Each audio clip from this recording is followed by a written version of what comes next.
Mwongeye kwirirwa nanone inshuti bakundwa muri Yesu Kristo, ndabasuhuje. Amahoro y'Imana n'abane namwe. Nyagasani nabiteho, Nyagasani nabagirire neza aho muherereye hose mu migabane 6 igize isi. Nje kuvugana n'abantu batarashaka, naje gusanga disi mbona narabarenganyije. Buri gihe mpora ntegurira ibiganiro abubatse abagize gute, ariko abasiribateri rwose mumbabarire, kubera ko namwe uyu munsi nabatekerejeho.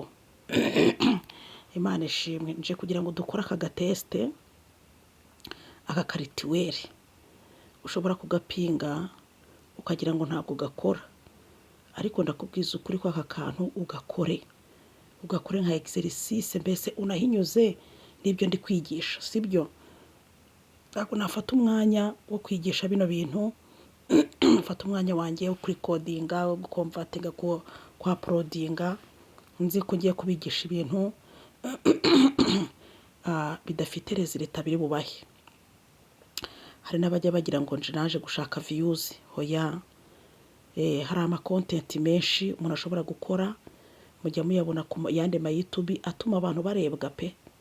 Rero ngewe ntabwo aricyo cyanzanye, ntabwo views arizo nshyira imbere, kuko hari ibindi biganiro naza gukora hano kandi bifite views nyinshi, mujya kureba iw'abandi, nanjye nabizana hano mukandeba, ariko ntabwo aricyo nahamagariwe. Muri kubona hano igitunguru. Iki gitunguru rero hari ikintu kigiye kudufasha ku bantu b'abasiribateri mutarubaka ingo, muri mu rukundo rujyanye no kugira ngo muzashakane n'abantu. Banza ukande subscribe utari wayikora kugira ngo njye nakomeza. Hano haca ibiganiro byiza utazabura kubikurikirana. Imana yacu nishimwe. Ejo nabakoreye ikiganiro cy'ukuntu ushobora gufata buji n'ifoto y'umuntu ukayihuza n'iyawe wakugiye mu ideni igihe kinini. Iyi rituweri nayo irakora. Maze iminsi mbabwira ko Imana ibi bintu yagiye irema, buri kimera cyose, buri nyamaswa yose, buri muntu Imana yaremye agiye yifiteho umwihariko we, agiye afitemo specialite ye, ubudasa. Imana ishimwe.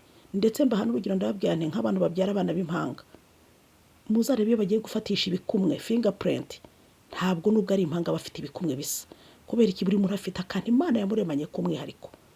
Rero twavuze ku mavuta y'intare, tuvuga ukuntu intare ifitemo specialite yo gutinywa, y'igitinyiro. Kuyo ukoresheje ariya mavuta hari ibintu byinshi bigutinya by'imyuka mibi. Iki gitunguru nacyo rero mu bintu Imana yakiremanye gifitemo specialite yacyo yo kuba cyatamurura ikirere. Iyi mpumuro yacyo ntabwo mujya muyumva, inifashishwa mu gukora ibintu byinshi bitandukanye birimo nk'imiti. Rero iki gitunguru kiragufasha kumenya umukunzi wa nyawe. Aha turi ku basiribateri batarashaka. Hari ukuntu mujya mu rukundo, noneho wowe ukaba uri mu rukundo n'umuntu uzi ngo wenda koko akubwiza ukuri, ariko muvande ibiri ku munwa w'umuntu n'ibiri mu mutima we burya biba bitandukanye. Amen. Biba bitandukanye. Iki gitunguru Imana kiremanye ibintu bikomeye ku buryo we ushaka kubikubwira ntunabyizere. Ariko uyu munsi wa none ko hari indwara nyinshi igitunguru kivura, kuki mu mwuka ho kitagira ikintu kidufasha? Abantu bacu batarashaka mwegere hino. Rero hari igihe uri mu rukundo n'umuntu rwose mubanye neza, rwose kubera ibintu agukorera wenda n'amarangamutima bikaba byagukurura kubana n'uwo muntu, ariko wenda mu gihe runaka ukabona bya bindi wamubonagaho wapi, wagera mu rugo ukabona biranze, cyangwa wenda gukunda kubw'inyungu runaka, wakajya kwereka utuntu ukagira ngo ni urukundo rwa nyarwo. Icyo gihe rero hari igihe ugera mu rugo wenda mwashakanye ibintu bikaba ukabona muratandukanye, ugatangira kwicuza, ukavuga ngo Mana, iyo mbimenya si javesi, iyo mbimenya sinshakana n'uyu mugore, iyo mbimenya sinshakana n'uyu mugabo, ntabwo nari nzi ko ibyo yambwiraga tutarashakana tuzagira mu rugo agakora ibi ngibi, yarambeshyaga, yanyerekaga iyindi shusho. Iki gitunguru rero Imana kiremye kugira ngo kidufashe kano karituwere ko kubasha kumenya niba umuntu muri kumwe ko ari umuntu wa nyawe pe. Cyane ko hari n'abantu ba nyaba ahubwo tugenda twanga mu buzima bwacu, bakaza kuturambagiza, bakaza kutwereka urukundo ntiturubone, rimwe na rimwe bitewe na ya myuka mibi iba yaratujeho, ibimwaske bya bindi byo mu miryango bikaba byakuzaho bigatuma upusa ushyira kuri umuntu ahubwo w'umumaro. ahubwo babandi bakubeshya akaba ari wowe wikururira. Hari igihe rwose satana gutambika mwako kantu, umuntu w'umumaro yaza ngo mukundane ukamwanga, umukobwa muzima wo kubaka urugo yaza ukamwanga ntubura akantu umubonaho, kandi ubwo nyamara niwe wa nyawe. Umusore muzima yakurambagiza ukanga, ukajya umubonaho utundi tuntu, kandi nyamara ariwe wa nyawe.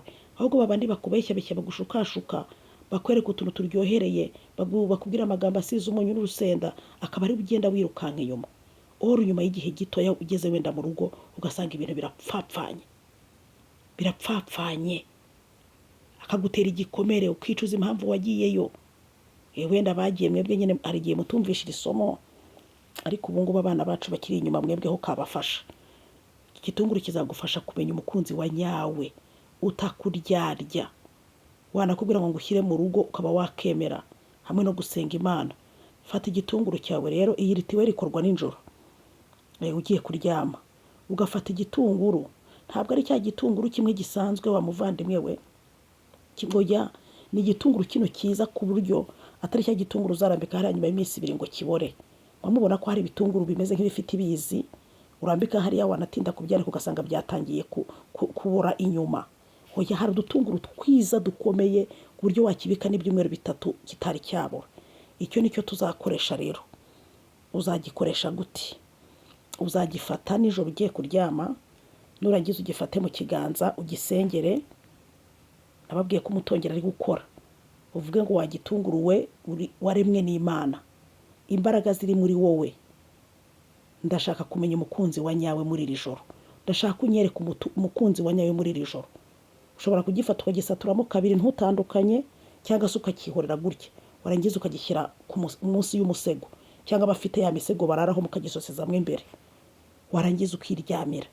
Ndakubwije ukuri ko muri iryo joro uzabona inzozi zijyanye n'abantu bagutereta, abakubeshya, abakubwiza ukuri. Muzagikora iki kintu, mugaruke hano muri comment, mutange comment. Imana ishimire, ndabahumuye. Iki gitunguru kiremanywe imbaraga zidasanzwe, wowe utazi ubona ukirya gusa ukabona bagikoresha mu kwivura ibindi bintu no mu masarada, ariko kihishemo izindi mbaraga mu buryo bw'umwuka utazi, arizo mbanje kugira ngo mbakore ku maso. Gikoreshwa n'abantu batarashaka, bategereje kugira gute gushaka, abasiribateri.